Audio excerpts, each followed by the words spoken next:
আগামীর বাংলাদেশে আমরা স্বৈরাচারকে চুল পরিমাণ বরদাস্ত করতে পারবো না। আগামীর বাংলাদেশ হবে ইসলামের বাংলাদেশ, ঠিক কিনা বলে? এক নাম্বার কথা। দুই নাম্বার কথা হলো, আমরা দেখেছি গততে যখন তাফসির মাহফিল হতো, আলোচক সাহেব কোরআন থেকে তাফসির পেশ করতেন, আর কিছু তথাকথিত নেতা বক্তার থেকে মাইক কেড়ে নিত। রাজাকার, জঙ্গিবাদ, মৌলবাদ বিভিন্ন ভাষায় তারা গালিগালাজ করত। আমরা স্পষ্ট ভাষায় বলতে চাই, আগামীতে আমার এই বাংলার মাটিতে তাফসির মাহফিল হবে। আমরা নিজেদের মতো তাফসির মাহফিল করব। পুলিশরা আসবে প্রটোকল দেওয়ার জন্য, পরিস্থিতি ঠিক রাখার জন্য। তাফসির মাহফিল করার জন্য কারোর থেকে পারমিশন নেওয়ার কোনো প্রয়োজন আমাদের কাছে নাই। ফরিদপুরের ভাড়া, ঠিক কিনা বলে? আপনারা কি আমার সঙ্গে সবাই এই কথার ব্যাপারে দ্বিমত না একমত? একমত। আল্লাহ তাআলা কমিটির ভাইদেরকে নেক্সট বছর এর চাইতে আরো সুন্দর মাহফিল করার তৌফিক দান করুক। পড়েন সবাই আমিন। যারা আপনারা এসেছেন, যুবক কারা এসেছেন একটু হাত তুলবেন। যুবক যারা এসেছেন, হ্যাঁ, সর্বনাশ, সবাই যুবক, পেছনেও যুবক। মাশাআল্লাহ মাশাআল্লাহ, হাত নামান। আয়োজক কমিটি তো যুবক, যুবক আসবে না তো আসবে কারা? আর মুরব্বী যারা এসেছেন একটু বেয়াদবি না নিলে একটু হাত তুলবেন। মুরব্বী কারা এসেছেন? মাশাআল্লাহ মাশাআল্লাহ, স্টেজেও আছে, সামনেও আছে। তবে কিছু মুরব্বী আব্বা জান এসেছেন। আমি আমার কলিজার টুকরা মুরব্বী আব্বা জানদের জন্য দোয়া করে দেই, আল্লাহ আমার মুরব্বী আব্বা জানদেরকে নেক হায়াত দান করুক। পড়েন সবাই আমিন। এখন ছোট্ট একটা কথা বলবো, এই কথা শেষ হবে, আমি আমার মূল আলোচনার বিষয়বস্তুতে কাম ব্যাক করব। খুব মনোযোগ দেন। কথা বলে কই পাশে স্টপ, কথা হবে না কলিজার ভাইয়ারা আমার, একদম চুপ। এখনই নিজের মনকে ইখলাসের সঙ্গে ঠিক করা যে আজকে আমি আসিফ হুজুরের মাহফিলে এসেছি শোডাউনের জন্য নয়, লোক কম না বেশি দেখার জন্য নয়, আসিফ হুজুরের চেহারা দেখার জন্য নয়, আসিফ হুজুর অনেক ফেমাস তাকে দেখবো সচক্ষে এই চিন্তায় নয়। আমি এই মাহফিলে এসেছি কিছু কথা আমি আমার জীবনের জন্য শুনবো, যাতে করে আমার জীবনটা ইসলামের পথে আসে, কোরআনের পথে আসে, আল্লাহর পথে আসে, রসুলের পথে আসে। এই খালেস নিয়াতে এখন থেকে আমরা সকলেই মন দিয়ে কথা শুনবো। বলেন সবাই ইনশাআল্লাহ। আমি তাকবীর দিব, তাকবীর দিয়ে আমার মূল বিষয়ে ফিরে যাব। দেখা যাক আপনাদের গায়ের জোর কত বেশি আছে আজকে। একটা কাশি দেন সবাই মিলে। মাশাআল্লাহ। ক্যামেরায় রেকর্ড হচ্ছে এটা, কালকে কিন্তু এটা ফেসবুকে ইউটিউবে আপলোড হয়ে যাবে। আমি চাই ফরিদপুরের সন্তান কম হোক বেশি হোক, আমার বিশ্বাস ফরিদপুরের সন্তানরা কেউ বিড়ালের বাচ্চা নয়, সব সিংহের বাচ্চাগুলো আমার সামনে বসে আছে এরা। সেই হিসেবে তাকবীর দিবেন যেন আওয়াজটা বিশাল ভারী আওয়াজ হয়। আমি তাকবীর দিব, আপনারা আমার সঙ্গে দিবেন। নারে তাকবীর, আল্লাহু আকবার। আল কোরআনের আলো ঘরে ঘরে জ্বলো, আল হাদিসের আলো ঘরে ঘরে জ্বলো। কোরআন হাদিস যেখানে আমরা আছি সেখানে, আলেম ওলামা যেখানে আমরা আছি সেখানে, আল্লাহ যেন কবুল করে। পড়েন সবাই আমিন আমিন।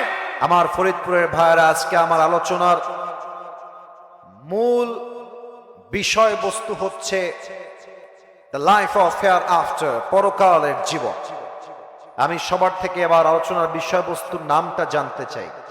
দুনিয়ার জীবন না পরকালের জীবন? পরকালের জীবন। এই যে বাবুরা, তোমরা এভাবে আওয়াজ করবে না, কলিজা তোমরা একটু স্লো, আর সবার সঙ্গে বলবা না, ওদেরকে হটাবেন না কেউ, ওরা ওখানেই থাকবে। ওরা আমাদের মাহফিলের সৌন্দর্য, ওরা আছে বলে আমাদের মাহফিল আরো সুন্দর হয়ে উঠেছে, ঠিক কিনা বলে? তবে একটু আস্তে ঠিকবে, ঠিক বলবা, ঠিক আছে? নরমালি আমি 3টা প্রশ্ন করব সবাইকে এখন। আশা রাখবো বুঝে থাকলে সবাই উত্তর দিবেন। আমার প্রিয় ফরিদপুরের কলিজার টুকরা ভাইয়েরা, বলেন তো সবাই, দুনিয়ার জীবনটা কি বেশি উত্তম না আখিরাতের জীবন বেশি উত্তম? আখিরাতের জীবন বেশি উত্তম। তার দলিল কোথায় আছে? কোরআন না? এখানে কোরআনটা কোথায়? কোরআনটা নিয়ে আসেন একটু। কোরআনে আল্লাহ তাআলা বলছেন 30 নম্বর পারা সূরাতুদ দুহা 4 নম্বর আয়াত, ওয়ালাল আখিরাতু খায়রুল লাকা মিনাল উলা, the life of hereafter is much more better than this worldly life. আল্লাহ তাআলা বলছেন দুনিয়ার জীবনটাই উত্তম জীবন নয়, বরং আখিরাতের জীবনকে দুনিয়ার চাইতে অধিক বেশি উত্তম করে দিয়েছে একজন। আওয়াজ দিয়ে বলেন সবাই, তিনি কে? আল্লাহ তাআলা দুনিয়ার জীবনকে হাজার গুণ বেশি উত্তম করেন নাই আখিরাতের চাইতে, বরং আখিরাতের জীবনকে দুনিয়ার চাইতে হাজার গুণ বেশি উত্তম করেছেন। নাম্বার 1 প্রশ্ন এবং তার উত্তর। নাম্বার 2, বলেন তো সবাই, দুনিয়ার জীবনটা কি বেশি লম্বা জীবন না আখিরাতের জীবন বেশি লম্বা জীবন? আখিরাতের জীবন সবচেয়ে বেশি লম্বা জীবন। দলিল কোথায় আছে? 30 নম্বর পারা 4 নম্বর পৃষ্ঠা সূরাতুন নাজিআতের। এই যে পিচ্চিরা, এই তোমাদের এই কমিটিরা যারা আছো, কিছুকে বামে দাও, কিছুকে ডানে দাও, না ওরা শেষ পর্যন্ত এরকম চেঁচামেচি করবে। হ্যাঁ, হটায় দাও, একটু ডিভোর্স দিয়ে দাও, একটু হালকা ওদিকে।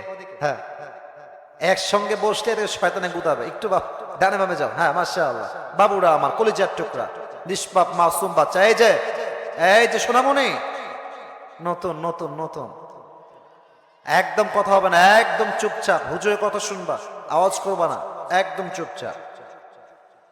30 নম্বর পারার 4 নম্বর পৃষ্ঠা সূরাতুন নাজিআতের সর্বশেষ আয়াত। আল্লাহ তাআলা বলছেন কান্নাহুম ইয়াওমা ইয়ারাউনাহা লাম ইয়ালবাথু ইল্লা আশিয়াতান আও দুহাহা। পরকালের জীবনটা কত লম্বা আল্লাহ তাআলা বলছেন, দুনিয়ার কোন মানুষ যখন মারা যাবে, আখিরাতের জীবন যখন শুরু হবে, পরকালের জীবনটা তার কাছে এত বিশাল লম্বা জীবন মনে হবে। 80 বছর একজন মুরব্বী ডাক দিয়ে বলবে, আল্লাহ, আমার কাছে মনে হচ্ছে আজ দুনিয়ার পুরো 80 বছরের জীবনটা জাস্ট একটা সকাল কিংবা সন্ধ্যার মতো ছিল। আল্লাহু আকবার! কতটা লম্বা সময় হতে পারে আখিরাতের জীবনটা? Just try to feel it, একটু অনুধাবন করে চেষ্টা করেন শোনার জন্য। 2 নাম্বার শেষ। 3 নাম্বার, এই পেছনে কথা বলো না। ছোট্ট একটা মাহফিল এরকম হলে হয়? যার যার মতো কথা বললে আমি কেমনে ওয়াজ করি বলো? আর এই যে পিচ্চিদেরকে তুমি খেয়াল রাখবা, এই যে মাঝে যে আছো রুমালওয়ালা ভাই, খেয়াল রাখবে এরা যখন চিৎকার চেঁচামেচি না করে, চুপচাপ বসে থাকতে হবে। আমি ফরিদপুর, এটা আমার শেষ মাহফিল, এটা আমার শেষ প্রোগ্রাম। আমি এসেছি হেদায়েতের কথা বলার জন্য। আমার কথা বলতে গেলে মাইন্ডসেট ক্লিয়ার থাকতে হবে, কানে আওয়াজ আসলে কথা বলা যাবে না, ওদেরকে চুপচাপ ধরে রাখতে হবে। 3 নাম্বার, আমরা যে আজকের মাহফিলে এসেছি সবাই জীবিত, বাসায় যে আমরা সবাই জীবিত ফিরে যাব। আজান হচ্ছে, যে কোনো একজন উত্তর দিলেই হবে, আমার ওয়াজ চলবে। যে কোনো একজন উত্তর দিলেই আজানের হক আদায় হয়ে যাবে, ওয়াজ করা জায়েজ, এটা কোনো সমস্যা নেই। বলেন তো, আজকের মাহফিলে আপনারা জীবিত যে এসেছেন, বাসায় যে জীবিত ফিরে যাবেন সবাই, কোনো গ্যারান্টি কি আমাদের কারো কাছে আছে? আছে আছে আছে নাই। কোরআনে আল্লাহ তাআলা কি বলছে দেখেন।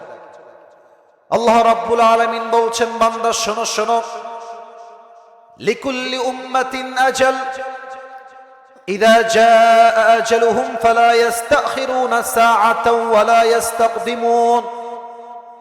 আল্লাহ বলছেন, বান্দা, মৃত্যুর জন্য কোনো বয়স নাই, যুবক নাই, মুরব্বী নাই, মধ্যবয়সী নাই। যখন যার হায়াত শেষ হয়ে যাবে, তাকে মালাকুল মউতের মাধ্যমে দুনিয়ার থেকে তুলে নিবে একজন। আওয়াজ দিয়ে বলেন সবাই, তিনি কে? That means we don't have any guarantee about our life. যে কোনো সময়, যে কোনো মুহূর্তে আমাদের রুহটা কবজ হয়ে যেতে পারে। এটাই হচ্ছে আমাদের দুনিয়ার জীবন। এবার আসুন আমরা আলোচনার গভীরে যাওয়ার চেষ্টা করি। ফরিদপুরের ভাইরা, সবাইকে 5 সেকেন্ডের জন্য চোখটা বন্ধ করতে হবে। তবে কেন বন্ধ করতে হবে আমি একটু বলে দিচ্ছি। অল্প সময় ওয়াজ হবে 8:15 পর্যন্ত। কি ওয়াজ করব? পুরো ওয়াজে একটা ভূমিকা দিচ্ছে, শোনা। পরকালের জীবনটা আসলে শুরু হবে কেমন করে? মালাকুল মউত যখন আমাদের মৃত্যুর জন্য রূহ কবজ করতে আসবে, মৃত্যুটা আমাদের হবে কেমন করে? নামাজির মৃত্যু কেমন হবে, বেনামাজির মৃত্যু কেমন হবে, এটা আমরা জানবো ফার্স্ট অফ অল। সেকেন্ডলি আমরা জানবো আজীবন শুনেছি কবরের জীবন, কবরের জীবন। বাট আজকে আমরা জানবো কবরের জীবনের প্রথম রাত আমাদের কেমন কাটবে, প্রথম রাত আমাদের কেমন হবে, আজকে আমরা জানবো। এই দুইটা সাইড করেন, এটা হচ্ছে একটা প্রথম আলোচনার বিষয়। সর্বশেষ আমরা 3টা বিষয়কে হাইলাইট করব। এক, আমরা আজীবন শুনেছি মৃত্যুর পরে আমাদের সবাইকে আবার জীবিত হতে হবে। আল্লাহ আমাদের সবাইকে জীবিত করবেন কেমনে, এটা আমরা জানব। সেকেন্ডলি আমরা জানবো আজীবন শুনেছি কিয়ামত, কিয়ামত, এই কিয়ামতটা কায়েম হবে কেমনে, হিসাব দিবসে হিসাব হবে কেমনে, এটা আজকে আমরা জানব। এন্ড সর্বশেষ লাস্ট এন্ড ফাইনাল আমরা জানবো একদল যাবে জান্নাতে, আর একদল যাবে জাহান্নামে। জান্নাতীরা জান্নাতে যাবে কেন, জাহান্নামীরা জাহান্নামে যাবে কেন? আজকে এই মোট 5টা বিষয়বস্তুকে সামনে রেখে পুরো ওয়াজটা হবে। সবাই থাকবেন তো ইনশাআল্লাহ? সবাইকে বলবো এবার আমার সঙ্গে চোখটা 5 সেকেন্ডের জন্য বন্ধ করবেন। আমি আমার চোখ বন্ধ করলাম, আপনারা যদি আমাকে ভালোবেসে থাকেন চোখটা বন্ধ করেন 5 সেকেন্ডের জন্য। সবাই চোখ বন্ধ, সবার মাথা নিচের দিকে যাবে। আমি কাউকে দেখতে পাচ্ছি না, তবে আমার বিশ্বাস আপনারা আমার কথা শুনছেন। চোখ বন্ধ, মাথা নিচের দিকে। এবার কি ভাববেন একটু বুঝে নেন। জাস্ট 5 সেকেন্ডের জন্য ভাবেন যে আজকে বাদ এশা আপনার মৃত্যু হতে পারে, বাদ ফজর আপনার জানাজা হতে পারে। একটু মৃত্যুকে স্মরণ করেন। 5টা সেকেন্ডের জন্য কবরে আপনাকে রাখা হয়েছে, কালকে আপনার কবরের জীবন শুরু হয়ে গেছে। একটু ভাবেন। আমি 5 গুনছি। 1, 2, 3, 4, 5। ফরিদপুরের ভাইরা চোখ খুলেন, মাথা উঁচু করেন, আমার চোখে চোখ রাখেন। মালাকুল মউত যখন মানুষের সামনে এসে দাঁড়িয়ে যাবে, হাদিসে আসছে মানুষের মাঝে 2টা দলে মানুষ ভাগ হয়ে যাবে। এক হচ্ছে নামাজি বান্দা, আর এক হচ্ছে বেনামাজি বান্দা। নামাজি বান্দার সামনে যখন মালাকুল মউত আসবে, তার দেহের চামড়ার রং হবে সাদা, দেহের জুব্বা হবে সাদা, তার মুখে থাকবে লম্বা লম্বা চাপ দাড়ি, দেখতে হবে তাগড়া যুবকের মতো। নামাজি বান্দার সামনে এসে মালাকুল মউত ডাক দিয়ে বলবে, ইয়া আইয়াতুহান নাফসুল মুতমাইন্নাহ উখরুজি ইলা মাগফিরাতিল্লাহি ওয়া রিজওয়ানি। এই নামাজি বান্দা আসো, বের হয়ে আসো। নামাজি বান্দা বলবে, কোথায় বের হব? মালাকুল মউত বলবে, ইলা মাগফিরাতিল্লাহি ওয়া রিজওয়ানি, আল্লাহর দয়া এবং জান্নাতের দিকে বের হয়ে আসো। সুবহানাল্লাহ পড়বেন না আপনারা সবাই? এটা হচ্ছে নামাজি বান্দার মরণ। বেনামাজির মৃত্যু হবে বড্ড ভয়ঙ্কর। ফরিদপুরের কলিজার টুকরা ভাইয়ার, একটু দেখেন তো আমার কথাগুলো, দেখেন তো আপনার কলিজায় কি কথাগুলো আঘাত করে কিনা। আল্লাহ রসুল কি বলেছেন আমি হাদিস থেকে বলছি। বেনামাজির সামনে যখন মালাকুল মউত আসবে, তার পুরো দেহের রং হবে নীলাভ বর্ণের চেহারা, তার 2টা চোখ হবে লাল টকটকে, পা থাকবে জমিনে, মাথা থাকবে আকাশ বরাবর বিশাল লম্বা। বেনামাজি বান্দা মালাকুল মউতের ভয়ঙ্কর চেহারা দেখে তার পুরো দেহের প্রত্যেকটা অঙ্গ প্রত্যঙ্গ থরথর থরথর থরথর করে কাঁপবে। আর বেনামাজির দিকে মালাকুল মউত লাল চোখ দিয়ে টক টক করে তাকায় থাকবে আর বলবে, ইয়া আইয়াতুহান নাফসুল খাবিথা উখরুজি ইলা গাযাবিল্লাহ। এই বেনামাজি বের হয়ে। আল্লাহর জাহান্নামের দিকে, গজবের দিকে বের হয়ে আয়। মালাকুল মওতের ধমকে বেনামাজির রূহটা ভেতর থেকে ছিঁড়ে বের হবে। যখন বের হবে একবার ডান দিকে দৌড় দিবে, আর একবার পেছনের দিকে দৌড় দিবে, আর একবার বাম দিকে দৌড় দিবে। সবাই আমার বাম হাত দেখে, আমি হাদিসটা আপনাকে প্র্যাকটিক্যালি বোঝাবার চেষ্টা করছি। মালাকুল মওত তার বাম হাতটা পেছনের দিকে নিবে, বেনামাজির রূহের দিকে মালাকুল মওত একটা জোরে থাবা দিবে।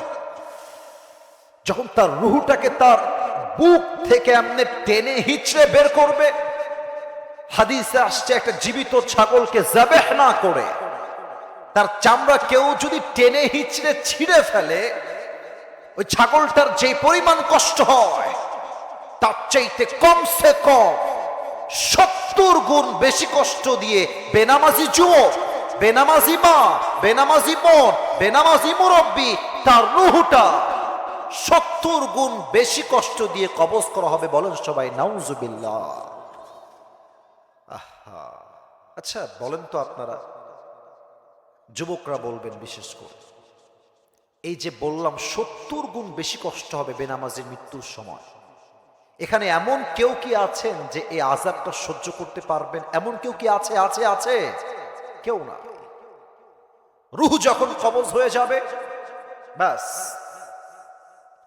এবার আপনার কবরের জীবনের ধাপ শুরু হয়ে যাবে।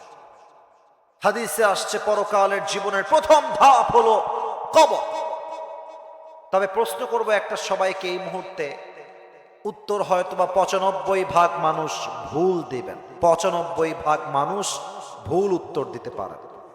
এজন্য সবাইকে সাবধান করে জিজ্ঞেস করছি, বলেন তো সবাই জবান খুলে, কবরের মোট প্রশ্ন হবে কয়টা? 4টা পেছনে বলেছে মাশাআল্লাহ। কবরের প্রশ্ন 3টা নয়, কবরের মোট প্রশ্ন হবে 4টা। এক, আমি প্রশ্ন করব, সবাই আমাকে উত্তর দিবেন। মার রব্বুক, আমাদের রব কে? এত আস্তে আওয়াজ ফরিদপুরের হয় না। আবার বলেন সে, আমাদের রব কে?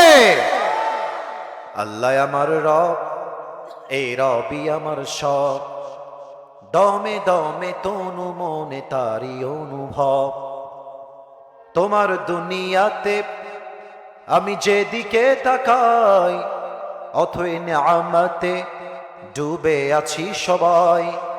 পাখপাখালির কণ্ঠে শুনি তাসবিহ কলো রব, তাসবিহ কলো রব। আল্লাহ আমার রব, এই রবই আমার সব। বলেন সব, আমাদের রব কে? 2 নাম্বার, ওয়ামান নাবিয়্যুকা তারিফু হাদার রাজুল, আতারিফু হাদার রাজুল, তুমি কি এই মানুষটাকে চেনো? তোমার কে হয় এই মানুষটা? আচ্ছা একটু আমার দিকে তাকায় বলবেন তো, আমার মুখে এটা কি? আমার মুরব্বীরা কয়, তোমরা কও না যুবক, বড় লজ্জার বিষয় আমার জন্য। এইটার নাম কি? ট্রেন যাক না, সমস্যা কি? ট্রেন তো তার গন্তব্যে যাবে, তাদের গন্তব্য তাদের জায়গা, আমাদের গন্তব্য আমাদের জায়গা। তারা তো আমাদের থেমে নেই, আমরা থামবো কেন? আমাকে বলেন সবাই, আমার মুখে এইটা লম্বা লম্বা কি? একটু আমাকে দেখে বলেন তো, দাড়ি যে আমি রেখেছি নবীর সুন্নাহ অনুযায়ী, আমাকে দাড়িতে কি আনস্মার্ট লাগতেছে না স্মার্ট লাগতেছে? দাড়িতে কি আমাকে অসুন্দর লাগতেছে না সুন্দর লাগতেছে? সুন্দর লাগতেছে। এটা আমি নিজেকে সুন্দর প্রকাশ করতে চাচ্ছি না, আমার কথা হচ্ছে নবীর সুন্নাহকে যে মেইনটেইন করবে সেই সবচেয়ে হ্যান্ডসাম যুবক হয়ে যাবে, ঠিক কিনা বলে? তবে আমাদের দেশে কিন্তু সমস্যা আছে, অনেক মেয়ে আছে দেখবেন দাড়িওয়ালা যুবক পছন্দ করতে চায় না। বেশিরভাগ মেয়েদের রুচি আজকাল অনেকটা নষ্ট হয়ে গিয়েছে। মেয়েদের বেশিরভাগ সময় দেখি আমি গাঞ্জাখোর টাইপের ছেলে মেয়েদের খুব বেশি পছন্দ হয়। যুবক ভাইরা বলো, মেয়ে তো ফরিদপুরে একদম নাই। আরে নাই রে ভাই, আল্লাহ এমন মেয়েদেরকে হেদায়েত দান করুক, পড়েন সবাই আমিন। আমার বিশ্বাস যত মায়েরা বোনরা আমার মাহফিলে আজকে এসেছেন তারা সবাই দাড়িকে পছন্দ করে। তবে আমি এতটুকু বলতে চাই, যদি কোনো মেয়ে তোমাকে দাড়ির জন্য বিয়ে করতে না চায়, ওই মেয়ের জন্য তুমি তোমার দাড়ি কাটতে যাবা না। তুমি বলবা, যেই মেয়ে আমাকে দাড়ির জন্য বিয়ে করতে চায় না সে আমার বউ হওয়ার যোগ্যতাই রাখে না।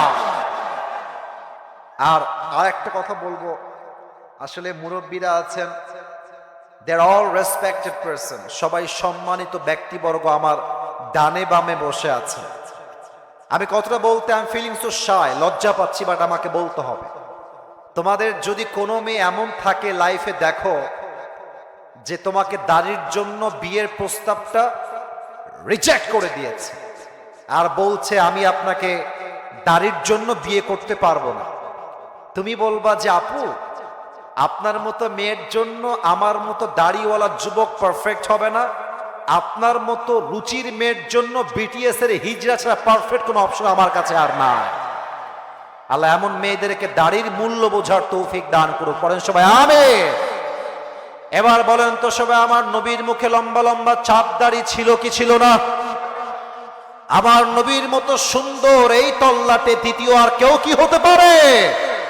চাঁদের চেয়ে সুন্দর তুমি, নবী আমার কামলি হিওয়ালা, দো জাহানের বাদশা তুমি, প্যারা নবী সাল্লে আলা, দো জাহানের বাদশা তুমি, প্যারা নবী সাল্লে আলা, চাঁদের চেয়ে সুন্দর তুমি, নবী আমার কামলি হিওয়ালা। কোন সবাই সুবহানাল্লাহ। 2 নাম্বার প্রশ্ন, তোমার নবীকে আমরা বলবো হাদা নবিয়ুনা মুহাম্মাদুর রাসূলুল্লাহ সাল্লাল্লাহু আলাইহি ওয়াসাল্লাম। 2টা প্রশ্ন শেষ। 3 নাম্বারটা আপনারা গৌরব নিয়ে, অহংকার নিয়ে সবাই উত্তর দিবেন। ওমা দীনু, আমাদের ধর্মের নাম কি? বাচ্চাদের আওয়াজ কেন বেশি হয়ে যায়, আপনারা কেন পারেন না বলেন তো? আবার বলছি, আমাদের ধর্মের নাম কি? ইসলাম।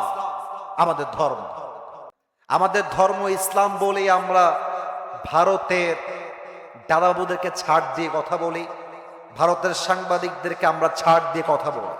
তাছাড়া খুব বেশি কথা বলতে চাই না আজকে, জাস্ট এতটুকু বলবো, ভারতের যেই সাংবাদিকগুলো বাংলাদেশকে নিয়ে ভুয়া তথ্যের নিউজ ছড়ায়, এই সমস্ত সাংবাদিকদেরকে আমার কোনোভাবেই সাংবাদিক মনে হয় না।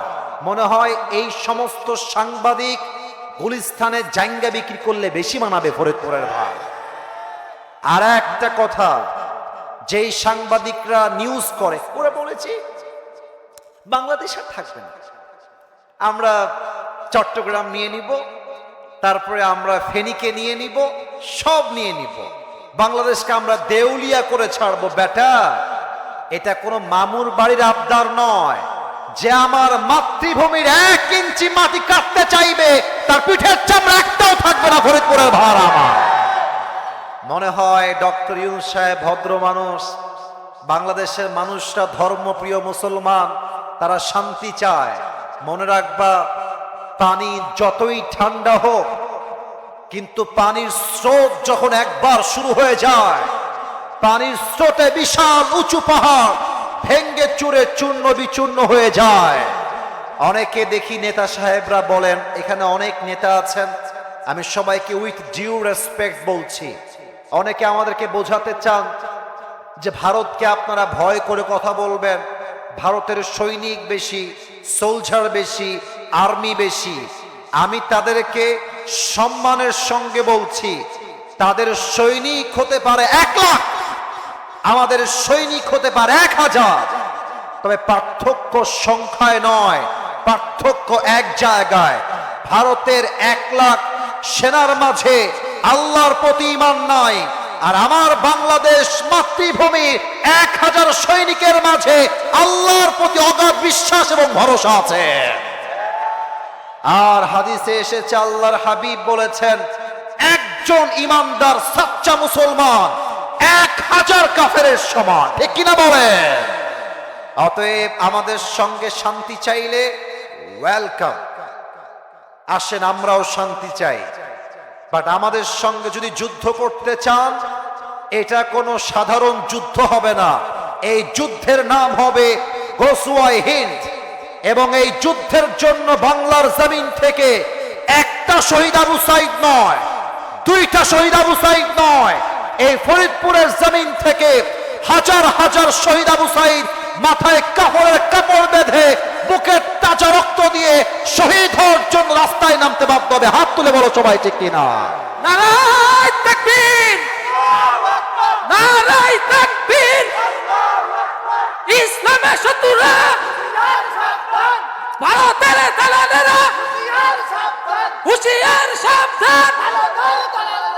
আপনারা কি কাউকে ভয় টয় পান নাকি ভাই? আবার বলেন ভয় পান কাউকে? ভয় পান?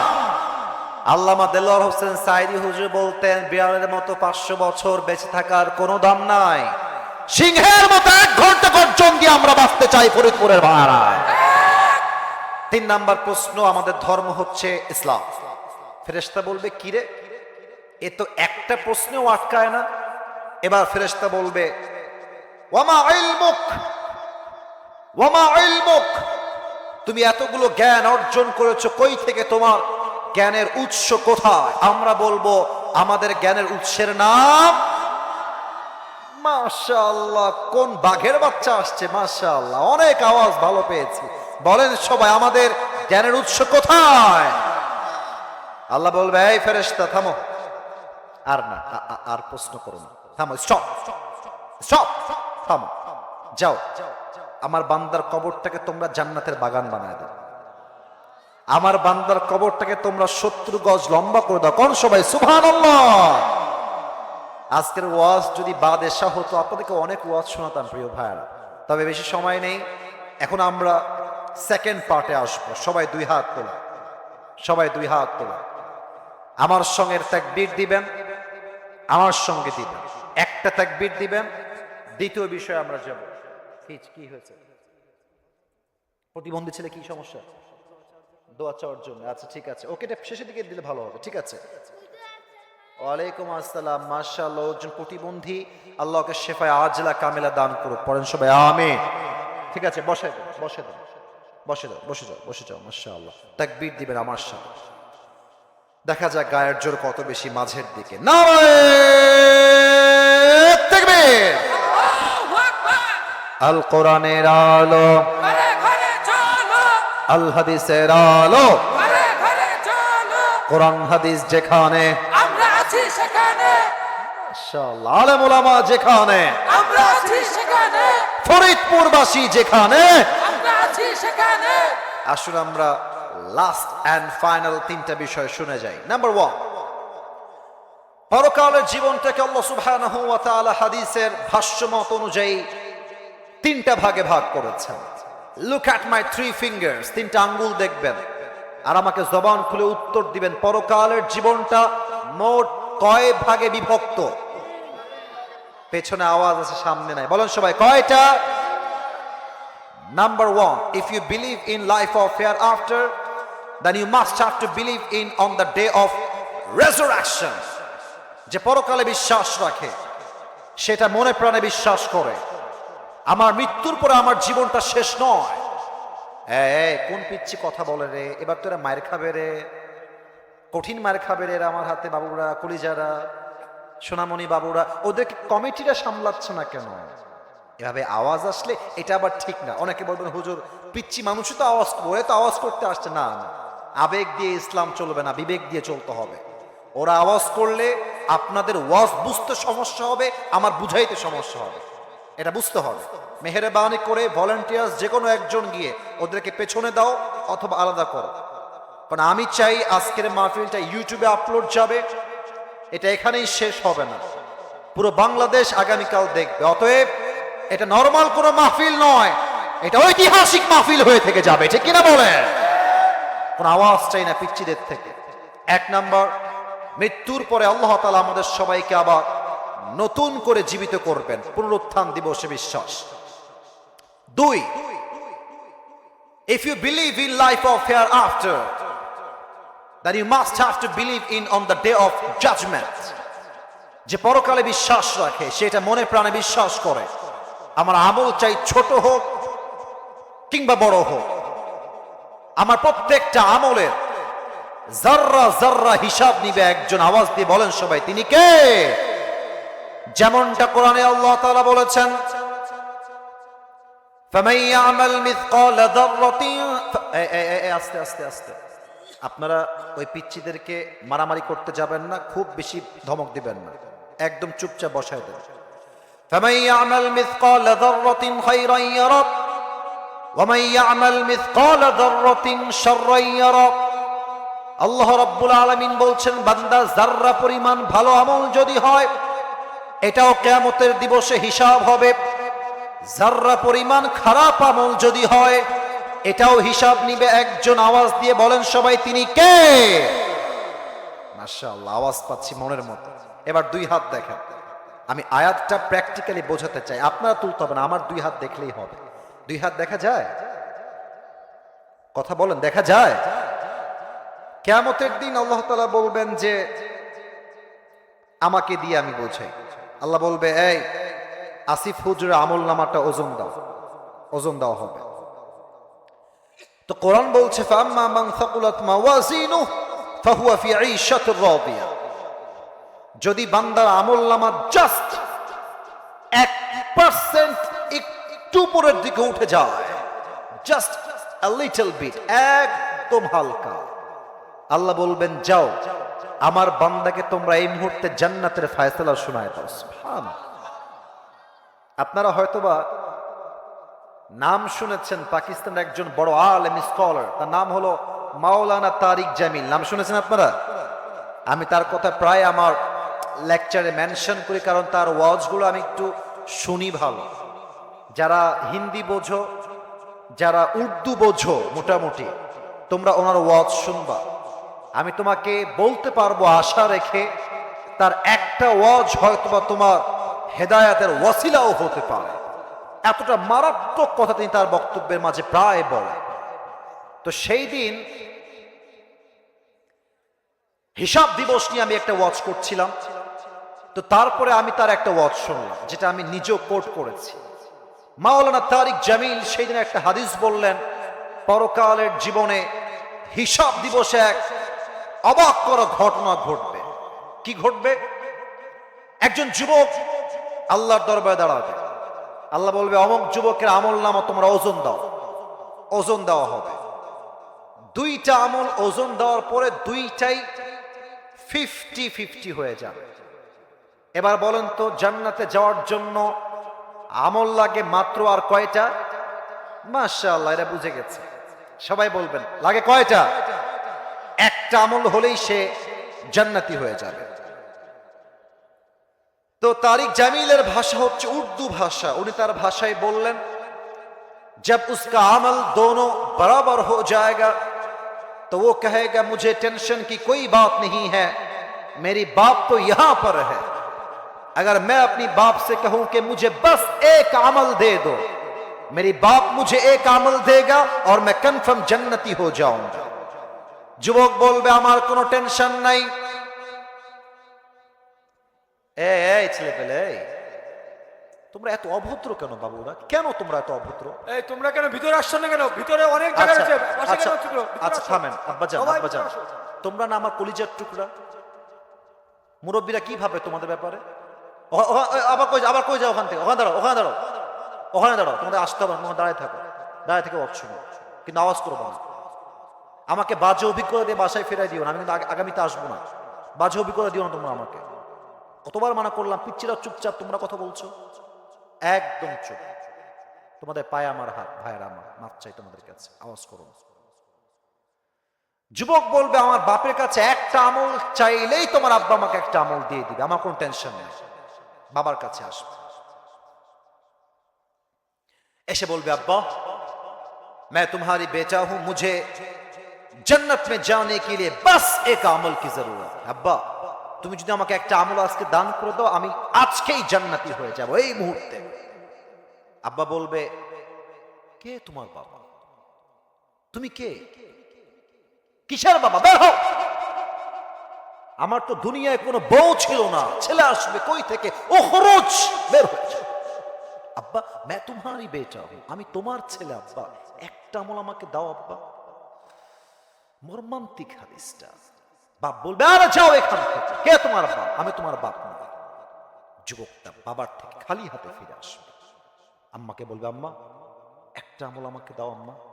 मैं तुम्हारी बेटा हूं, তোমার আদরের কলিজার টুকরা ছেলে আমি, একটা আমল দিলে আজকে আমি জান্নাতি হয়ে যাব। মা বলবে कौन है तुम्हारी माँ? मैं तुम्हारी माँ नहीं हूं, मेरा तो शौहर नहीं था, मेरा बेटा कहां से आएगा? আরে আমার তো স্বামী নাই, আমার সন্তান কই থেকে আসবে? বের হও, কোন আমল আমার কাছে নাই। যুবকটা বের হয়ে আসবে, বউ বাচ্চা সন্তান বাবা মা কেউ তাকে একটা কেউ দিবে না। এবার ওই যুবকটা টেনশনে পড়ে যাবে, চুপচাপ বসে বসে চোখের পানি ছেড়ে কান্না করবে আর হতাশ হয়ে যাবে। আরেকজন যুবক তার কাছে আসবে, এসে বলবে আরে ভাই তুমি ইতনি পেরেশান কি হো, কি হয়েছে তোমার ভাই, এত চিন্তা কিসের তোমার, কি লাগবে আমাকে বলো, হতে পারে আমি তোমার সহযোগিতার জন্য হাত বাড়াতে পারি। যুবকটা বলবে আরে ভাই আপনি জানতো बाप चिंचे ना माँ चिंचे ना, আপনি কোথাকার কে, আপনি বের হন, आप मेरी कोई मदद नहीं कर सकते, আপনি বের হয়ে যান। সে বলবে ভাই বলেন না কি লাগবে আপনার, হতে পারে আমি আপনার সাহায্য করতেও পারি। যুবকটা ডাক দিয়ে বলবে ভাই मेरी दोनों अमल बराबर हो गया है, अगर मैं जन्नत में जाना चाहूं तो मुझे बस और बस एक ही अमल की जरूरत है। भाई रे একটা আমল হলেই জান্নাতি হয়ে যাব, একটা আমল আমাকে কেউ দিচ্ছে না। যুবকটা বলবে শিওর, একটা আমল হলেই জান্নাতি শিওর? বলবে ইয়েস, একটা আমল হলেই জান্নাতি। বলবে যান একটা আমল আজকে আমি আপনাকে দান করব। এত আস্তে বললেন কেন, জোরে পড়েন সবাই সুবহানাল্লাহ। যুবকটা অবাক হয়ে তাকিয়ে থাকবে আর বলবে সত্যি আপনি আমাকে একটা আমল দিবেন ভাই, হাউ কাম ইট পসিবল, মজা করছেন নাকি ভাই? আরে না, লাগবে কিনা তাই কম, লাগলেই দিব আপনাকে, দেন দেন দেন। একটা আমল নিয়ে সোজা আল্লাহর কাছে পৌঁছে আল্লাহকে বলবে আল্লাহ এই দেখো একটা আমল পেয়ে গেছি, দাও আমাকে এখনই জান্নাত দাও। আল্লাহ বলবে এই তুই একটা আমল কই পাইলি, তোর তো একটা আমল বাপ মা ভাই বোন কেউ দেয় না, তোর আমলটা দিল কে তোকে? আল্লাহ সব জানে, তাও জানতে চায়। বান্দা বলবে হ্যাঁ আখি ये जो मेरी भाई है इसने मुझे एक अमल दिया है, अल्लाह আমার এই ভাইটা আমাকে আজকে একটা আমল দিয়েছে। अल्लाह बोलबे এই যুবক तुमने अपनी भाई को एक अमल किस लिए दिया है, কেন দিয়েছো তুমি একটা আমল? বাপ দেয় না, মা দেয় না, বউ দেয় না, বাপ দেয় না, কেউ দেয় না, তুমি কেন দিলা আমাকে বলো। যুবকটা বলবে আল্লাহ मेरे पास सिर्फ एक ही अमल है, ओ अल्लाह আমার কাছে আমল আছেই মাত্র একটা, अगर ये है तो भी मैं जहन्नमी हूं और अगर ये नहीं है तो भी मैं जहन्नमी हूं। আল্লাহ আমল আছেই মাত্র একটা, আমি তো অমনিতেও জাহান্নামী এমনিতেও জাহান্নামী। তা আমি ভাবলাম একটা আমল দান করে যদি আমার ভাই জান্নাতি হয়ে যায় তবে আমার সমস্যা কোথায়? আমার একটা আমল দয়া করে মায়া করে আমি আমার ভাইকে দান করে দিয়েছি। আল্লাহ বলবে ও अच्छा अच्छा तुम मुझसे भी बड़ा मेहरबान बनना चाहते हो, ও বান্দা তাই নাকি? তুমি কি তোমার রবের চাইতে বেশি দয়াময় হতে চাও? তুমি কি তোমার রবের চাইতে বেশি মায়াময় হতে চাও? নো, শোনো আনার রহমান আনার রহিম, I am the most merciful, I am the most gracious, I am the most kindful Lord, मुझसे बड़ा मेहरबान और कोई भी नहीं हो सकता। আমি হলাম সবচেয়ে দয়াময়, আমার দয়ার শেষ নাই। যাও আজ তোমার আমল 50 থেকে 51 হয়ে গিয়েছে, जाओ तुम जन्नत में चले जाओ, लेकिन तुम अकेले जन्नत में मत जाना, जिस भाई ने तुम्हें एक अमल दिया है तुम भी जन्नत में जाओ, अपनी भाई को साथ लेकर दोनों जन्नत में चले जाओ। कौन सबाई सुभान अल्लाह। আল্লাহ বলবে এই বান্দা কি রে তোর কি মনে হয় তোর চাইতে আমার দয়া কম? না, আমার দয়া আকাশ সমান, আমার দয়ার সাগরের শেষ নাই। আজকে তোর আমল হয়ে গিয়েছে 51, যা জান্নাতে। তবে তুই একা যাস না, তোর যেই ভাই তোকে একটা আমল দিয়েছে তুইও জান্নাতে যা। তোর ভাইকে নিয়ে দুইজন মিলে উভয় জান্নাতে প্রবেশ কর। কোন সবাই সুবহানাল্লাহ। হিসাব দিবসে আমল নামা হওয়া লাগবে 100-তে 51। এবার আসুন, হিসাব দিবসে প্রথম হিসাব কি বিষয় হবে, কে বলতে পারে? মাশাআল্লাহ মাশাআল্লাহ, সবাই উত্তর দিয়েছেন। হাদিসটা হচ্ছে আউয়ালু মা ইউহাসাবু বিহিল আবদু ইয়াউমাল কিয়ামাতি আস-সালাহ। কিয়ামতের দিবসে প্রথম হিসাব হবে নামাজ নিয়ে। এবার আরেকটা প্রশ্ন দিবেন, উত্তর বলেন তো ইসলামের দ্বিতীয় খলিফার নাম কি? মাশাআল্লাহ, দেখছেন বাচ্চাদের আওয়াজ দেখছেন, ওকে কে থামায় কোন? ওরা আগেই পারবে। যুবকরা উত্তর দেয়নি, ও আগে উত্তর দিয়েছে। অ্যাপ্রিশিয়েট, খুব ভালো লাগছে বিষয়টা। আরেকবার জিজ্ঞেস করছি, এবার বাদ যেন কেউ না যায়। ইসলামের দ্বিতীয় খলিফার নাম কি? ওমর ফারুক রাদিয়াল্লাহু তাআলা আনহু। এটা হাদিস বলবো, এটা আমার শেষ ঘটনা। আমরা প্রবাদ বাক্য বলি না মাঝে মাঝে যে শেষ ভালো যার, সব ভালো তার। এই হাদিসটা আপনি শুনবেন, ঘটনাটা। ওমরের কাছে একজন যুবক আসছে যে আগুনের পূজা করে, অগ্নি উপাসক। এসে বলছে, Omar, I have on complaint, আমার কাছে একটা অভিযোগ আছে। কি অভিযোগ বলো? সে বলল, আমার নাম হলো আবু লুলু আল মাজুসি, আমি একজন আগুনের পূজারী, আমি একজন গোলাম। আমার মালিক প্রত্যেক দিন আমার কাছে 6 দিরহাম চার্জ করে, বাট আমার অভিযোগ হচ্ছে আমি 6 দিরহাম দিতে পারি না, তুমি কমিয়ে এটাকে 2 দিরহাম করে দাও। ওমর ফারুক বলছে, ওকে, নট আ বিগ ডিল, আমি করে দিব, but I have to know about your income source. তোমার ইনকামের সোর্সটা কোথায়, তুমি কি কাজ করে খাও, আমাকে আগে এটা ইনফর্ম করো। ওই যুবক ডাক দিয়ে বলছে, আমিরুল মুসলিমিন, আমি মূলত খঞ্জর বানাই, চাকু। খঞ্জর কাকে বলে? আমার ডান হাত দেখা, আমার ডান হাত দেখা যায় যায় যায় যায় যায়। খঞ্জর হচ্ছে ডানেও চাকু, বামেও চাকু। মাকবাদাতুহু ফি ওয়াসাতিহ, হ্যান্ডেলটা হচ্ছে মাঝখানে। এটাকে আরবি ভাষায় বলা হয় খঞ্জর।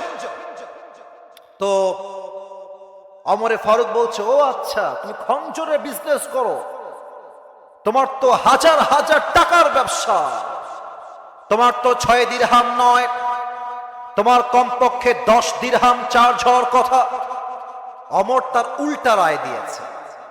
এবার ওই যুবক ডাক দিয়ে বলছে, ওমর, ও আচ্ছা আচ্ছা, সবাই যেহেতু মুসলমান তাই তুমি সবার বেলায় নরম, আর আমি যেহেতু কাফের তাই তুমি আমার বেলায় গরম, তাই না ওমর? হুমকি দিচ্ছে কি দেখেন, হুমকি। বলছে, ওমর, আমি তোমাকে হত্যা করে ছাড়ব। নাউজুবিল্লাহ বলবেন না আপনার সবাই? হত্যার হুমকি দিয়ে বের হয়ে গেছে। এবার ওমরে ফারুককে হত্যা করবার জন্য সে বিশাল লম্বা একটা চাকু বানিয়েছে, জাস্ট ওমরকে হত্যা করবার জন্য। এবার যারা আমার মাহফিলে এসেছেন, যতটুকু দেখা যায়, সবাই আমার পেটের ডান দিকে দেখবেন। যতটুকু দেখা যায়, আমি জানি স্পষ্ট দেখা যাবে না, যতটুকু দেখা যায় আমার পেটের ডান দিকে দেখবেন। প্রত্যেকটা আরব সর্দারের পেটের এই ডান জায়গাতে, এই জায়গাতে এক্সাক্ট একটা খাপ থাকতো। এই খাপে খঞ্জর থাকতো, ছুরি বা চাকু। 2টা কারণ, এক, শত্রুপক্ষকে অ্যাটাক করার জন্য, অথবা শত্রুপক্ষের অ্যাটাককে ডিফেন্স করার জন্য। সবার পেটের ডান দিকে একটা বিশাল লম্বা খাপ থাকতো ছুরি রাখার জন্য। ওই আবু লুলু আল মাজুসি কাফের ওমরে ফারুককে হত্যা করবার জন্য বিশাল লম্বা একটা খঞ্জর বানিয়েছে। এবার সেই খঞ্জরটা পেটের ডান দিকে এমনি লুকায়ে রেখেছে। এবার সে প্ল্যান করছে হত্যা করা যায় কেমন করে। আপনারা যারা দাঁড়িয়ে আছেন, যারা বসে আছেন, যারা ডানে আছেন, সবাই উত্তর দেন তো। ঠান্ডার সময় তো আমরা জ্যাকেট পরি ঠিকঠাক, okay, perfect, not a big deal. But খুব বেশি ঠান্ডা লাগলে ফজরের পরে আমরা একটা জিনিস মুড়ি দিয়ে বের হই, এটার নাম কি? এই যে আমার স্যার চাদর পরে আছে, চাদর। চাদরের 2 পাশে 2টা পার্ট থাকে। এই ফোনটা অফ করো, ফোন অফ করো। চাদরের 2 পাশে কয়টা পার্ট থাকে? দুইটা, একটা বামে একটা ডানে।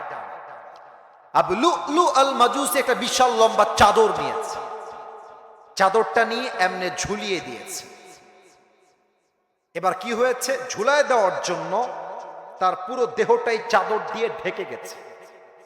আর চাদরের ডান পার্ট, আমার দিকে দেখেন সবাই, লুক অ্যাট মাই বডি, আমাকে না দেখলে আপনি হাদিসটা বুঝবেন না প্লিজ।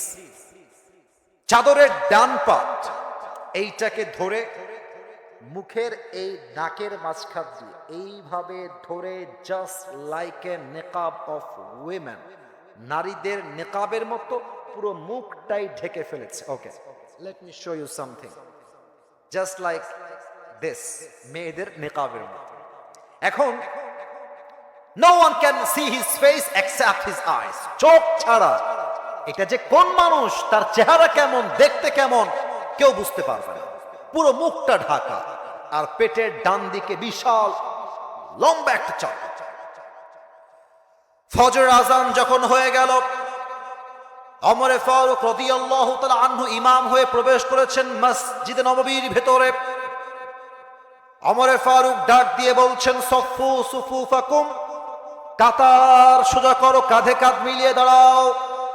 আল্লাহু আকবার, সুবহানাক আল্লাহুম্মা ওয়া বিহামদিকা ওয়া তাবারাকা ইসমুকা ওয়া তাআলা জাদ্দুকা ওয়া লা ইলাহা গায়রুক, আলহামদুলিল্লাহি রাব্বিল আলামিন, আর রহমানির রহিম, মালিক ইয়াউমিদ্দিন। ওমরে ফারুক রাদিয়াল্লাহু তাআলা আনহু নামাজের ইমামতি শুরু করে দিয়েছেন। সানা পড়েছেন, সূরা ফাতিহা পড়েছেন। সূরা ফাতিহার পরে আর একটা কিরাত তিনি মিলিয়েছেন। এবার কিরাত যখন শেষ হয়ে গিয়েছে, ওমরে ফারুক বলছেন আল্লাহু আকবার, রুকুতে গিয়েছেন, ঝুঁকে গিয়েছেন। আর ওই কাফের আবু লুলু আল মাজুসি ঠিক ওমরের পেছনের কাতারে মুয়াজ্জিনের বাম পাশে দাঁড়িয়ে আছে। অন্ধকার রাত, কে কোথায় দাঁড়িয়ে আছে, কে কি করছে ভালো করে বোঝা যায় না, অস্পষ্ট সব। ওমরে ফারুক যখন রুকুর মধ্যে গিয়েছে আল্লাহু আকবার, ওই মুহূর্তে ওই কাফের এক লাফ দিয়ে ওমরের সামনে দাঁড়িয়ে গিয়েছে, আর বিশাল লম্বা চাদর ধরে এমন করে উড়িয়ে দিয়েছে। ওমরে ফারুক যখন রুকুতে রয়েছেন, সামি আল্লাহু লিমান হামিদা এখনো বলতে পারেন নাই, তিনি পড়ছেন সুবহানা রাব্বিয়াল আযীম। ওই মুহূর্তে কাফেরটা তার পেটের ডান দিক থেকে বিশাল লম্বা একটা খঞ্জর বের করেছে। বিশাল খঞ্জরটা বের করে ঠিক ওমরের সামনে দাঁড়িয়ে গিয়েছে, জাস্ট ওয়েটিং ওমর কখন সামি আল্লাহু লিমান হামিদা বলবে। দেখেন আমার ডান এমনে পজিশন নিয়েছে। ওমরে ফারুক সুবহান রাব্বিয়াল আযীম, সুবহান রাব্বিয়াল আযীম, সুবহান রাব্বিয়াল আযীম, তাসবিহ শেষ। ওমরে ফারুক এবার পড়ছেন সামি আল্লাহু লিমান হামিদা, এমনে উঠেছেন। আর সঙ্গে সঙ্গে কাফের বিশাল লম্বা খঞ্জর, ডানেও চাকু বামেও চাকু, এমনে ধরে ওমরে ফারুকের পেটের ডান দিক থেকে বাম দিকে একটা পোঁচ দিয়েছে, আবার বাম দিক থেকে ডান দিকে একটা পোঁচ দিয়েছে, আবার একটা পোঁচ দিয়েছে। হাদিসে আসছে তিনটা চাকুর পোঁচে ওমরে ফারুকের পেট কেটে নাড়ি ভুড়িগুলো সব রাস্তায় বের হয়ে গেছে, কাতারের সামনে পড়ে গেছে। আর ওমরে ফারুক নামাজের মাঝে চিৎকার দিয়ে বলছেন, কতালানি আলকাল, কতালানি আলকাল, আমাকে একটা কুকুর হত্যা করেছে, কে কোথায় আছো, আমাকে বাঁচাও। অজ্ঞান হয়ে পড়ে গেছে। আর সাহাবা একরাম বুঝে গিয়েছে সামথিং ইজ রং। হাদিসে আসছে 7 জন সাহাবী মিলে ওই কাফেরকে ধরতে গেছে, ধর পালিয়ে যেন না যায়। আর ওই কাফের অন্ধকারের মাঝে যাকে সামনে পেয়েছে, যেমনে পেয়েছে, চাকু দিয়ে কারো চোখের উপরে, কারো গলার উপরে, কারো পেটে, কারো বুকে এমন এমন আঘাত করেছে, 7 জন সাহাবী নামাজরত অবস্থায় স্পট ডেথ, জায়গায় শহীদ হয়ে গেছে। আল্লাহু আকবার। জায়গায় শেষ। নামাজ যখন শেষ হয়ে গেল, সাহাবা একরাম দৌড় দিয়ে ওমরের কাছে আসছে। আহ আহ, কি দৃশ্য হাদিসটার! আমি আপনাদেরকে আমার হয়তো ইলম আমল খুবই কম, তো আমি বুঝাইতে পারছি না, ভাষা পাচ্ছি না। দেখেন তো একবার, কথাগুলো বুঝেন তো। ডাক্তাররা আসছে, এসে ওমরে ফারুকের পিঠের এই দুই পাশে হাত দিয়ে উঠিয়েছে, আর দুইটা ঠোঁট এমনি হা করে এক গ্লাস পানি নিয়ে পানি তার মুখের ভেতরে দিয়েছে। পানি যখন গলা দিয়ে ঢুকেছে, হাদিসে আসছে গলা দিয়ে পানিগুলো নেমে, বুক দিয়ে পানিগুলো নেমে পুরো পেট এতটা কেটে গেছে, সবগুলো পানি পেটের এই বাম দিক দিয়ে গল গল করে বাহিরে বের হয়ে পড়ে গেছে। সাহাবা একরাম বলছে, পানি দিয়ে কাজ হবে না, লেটস ব্রিং দ্য মিল্ক, দুধ নিয়ে আসো, দুধ গাও খাওয়া, এটা সহজে বের হবে না। দুধ নিয়ে আসছে, উঠিয়েছে, ঠোঁট ফাঁক করেছে এবং দুধ দিয়েছে। দুধ গলা দিয়ে নেমে, বুক দিয়ে নেমে পুরো পেট কেটে সবগুলো দুধ বাহিরে গল গল করে বের হয়ে গেছে। সাহাবা একরাম এই দৃশ্য সচক্ষে দেখে চোখের কান্না আর কেউ থামাতে পারে না। সবাই বুঝে গেছে ওমরে ফারুক হয়তোবা আর কখনোই চোখ খুলবেন না, এই তো জীবন শেষ, আর জীবনে হয়তোবা তিনি চোখ খুলবেন না। একজন সাহাবী দূর থেকে দেখছেন ওমরে ফারুক রাদিয়াল্লাহু তাআলা আনহু তার চোখটা একদম সামান্য খুলেছে, it's a very very little bit, একদম ছোট। যখন চোখটা খুলেছে, ওই সাহাবী দূর থেকে দেখেছে যে ওমরে ফারুক তার চোখটা সামান্য খুলেছে। ওই সাহাবী দূর থেকে চিৎকার দিয়ে বলছে, মালাকা ইয়া ওমর, মালাকা ইয়া ওমর, হে ওমর আপনার কি হয়েছে, আপনি ঠিক আছেন তো? দৌড় দিয়ে আসছে, কি লাগবে আপনার, আমাকে বলেন। ওমরে ফারুক ইঙ্গিত করছে, একবার কান একবার ঠোঁট, একবার কান একবার ঠোঁট। ওই সাহাবী দৌড় দিয়ে গিয়ে কানটা ওমরের ঠোঁটের কাছে দিয়েছে, আর সে ভাবছে হয়তোবা আমাকে জিজ্ঞেস করবে, এই সাহাবী শোনো, রাষ্ট্রের সম্পত্তি সব দেখে রেখো, আমার বউকে দেখে রেখো, বাচ্চাকে দেখে রেখো, আমি দুনিয়ার থেকে বিদায় নিয়ে চলে গেলাম, এই চিন্তা করে কানটা বাড়িয়েছে। আল্লাহু আকবার। ওমরে ফারুক তার জীবনের শেষ মুহূর্তে ওই সাহাবীকে জাস্ট একটা কথা জিজ্ঞেস করেছিলেন। উনি বললেন, এই সাহাবী, কারো খবরের প্রয়োজন নাই, আমাকে জাস্ট এতটুকু বলো, আসাল্লান নাস, আসাল্লান নাস, আমি ওমর অজ্ঞান হওয়ার পূর্বে যেই নামাজের ইমাম ছিলাম, আমার অজ্ঞান হওয়ার পরে সাহাবায়ে কেরাম সেই নামাজটা জামাতের সঙ্গে আদায় করেছে কিনা। সুবহানাল্লাহ বলো সবাই। কোন সাহাবী?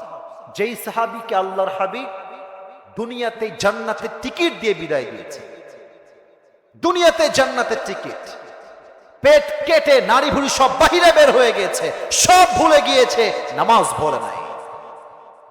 এজন্য একজন আলেম ডক্টর মিজানুর রহমান আজহারি হুজুর, নাম তো শুনেছেন আপনারা সবাই, আজহারি হুজুর, ওনার নানা নাম হচ্ছে গোলাম সরওয়ার সাইদি হুজুর। মানুষটি মারা গেছেন, আমি দোয়া করি আল্লাহ ওনাকে জান্নাতের উঁচু মাকাম নসিব করুক, পড়েন সবাই আমিন। উনি একটা কথা বলতেন তার ওয়াজের মাঝে, আমি শেষ মুহূর্তে কথা জাস্ট পয়েন্ট করছি, কোট করছি। উনি বলতেন, নামাজ নাই যার, ঈমান নাই তার। নামাজ নাই যার, মুসলমান হিসেবে পরিচয় দেওয়ার কোন যোগ্যতাই তার নাই ফরিদপুরের ভাড়া, ঠিক কিনা বলে? বড় লজ্জা লাগে আমার বলতে, আজকে আজান হয় মসজিদে, যুবকরা মোড়ে মোড়ে দাঁড়িয়ে পাবজি খেলে বেড়ায়, ফ্রি ফায়ার খেলে, টিকটক চালায়, মাঠের মোড়ের রাস্তার উপরে ক্রিকেট খেলে, আজান হয়ে নামাজ শেষ হয়ে যায়, যুবকটা মসজিদে আসতে চায় না। বড় লজ্জার বিষয় এটা আমাদের জন্য। এজন্য সবাই এই মুহূর্তে দুইটা হাত তুলবেন, সবাই সবাই দুইটা হাত তুলবেন, আমার সঙ্গে ওয়াদা করবেন। মূলত ওয়াদা আমার সঙ্গে না, এটা আল্লাহর সঙ্গে ওয়াদা করবেন। সবাই একটা হাসি দেন, হাসি না, দিলকে অ্যাক্টিভ করা, চোখটা একটু উঁচুতে রাখবেন আল্লাহর দিকে। বলেন সবাই জবান খুলে, আল্লাহ পেছনে আওয়াজ বেশি সামনের চাইতে, সামনের ভাইদের আওয়াজ চাই। বামে যারা এসেছো তোমাদেরকে আমি জোর করে নেই বসার জন্য, আমি চাইলে আমার ক্ষমতার থেকে বসাইতে পারতাম, আমি চেয়েছি তোমরা ওয়াজটা শোনো, এটাই আমার চাহিদা ছিল। এই মুহূর্তে তোমাদের সবার থেকে আমি কথা শুনতে চাই, তোমাদের থেকেও চাই। বলেন সবাই ও আল্লাহ। আজ ফরিদপুরের মাটির থেকে আমি তোমার শাহী দরবারে দিল থেকে তওবা করছি। একটু দিল থেকে জবান খুলে বলেন তওবা করছি। ডাকেন তো একবার আল্লাহকে, ও আল্লাহ তুমি আমার জীবনের সব গুনাহ মাফ করে দাও। আপনার ডানের ভাইরা বলেন না, আবার সবাই মিলে বলেন মাফ করে দাও। পড়েন সবাই আমিন। সর্বশেষ একটা ওয়াদা আল্লাহর সাথে, এটা করেই আমরা দোয়া করব। আর আমি আমার প্রোগ্রামে যাব, আপনারা জামাত করবেন, আমি মাঝে নামাজ পড়ে নিব। বলেন সবাই আল্লাহ আমি তোমাকে, এবার আওয়াজটা জোরে দিয়ে বলবেন। বলেন সবাই ওয়াদা দিলাম। আপনারা ফাঁকিবাজি কইরেন না, বলেন সবাই এক বাক্যে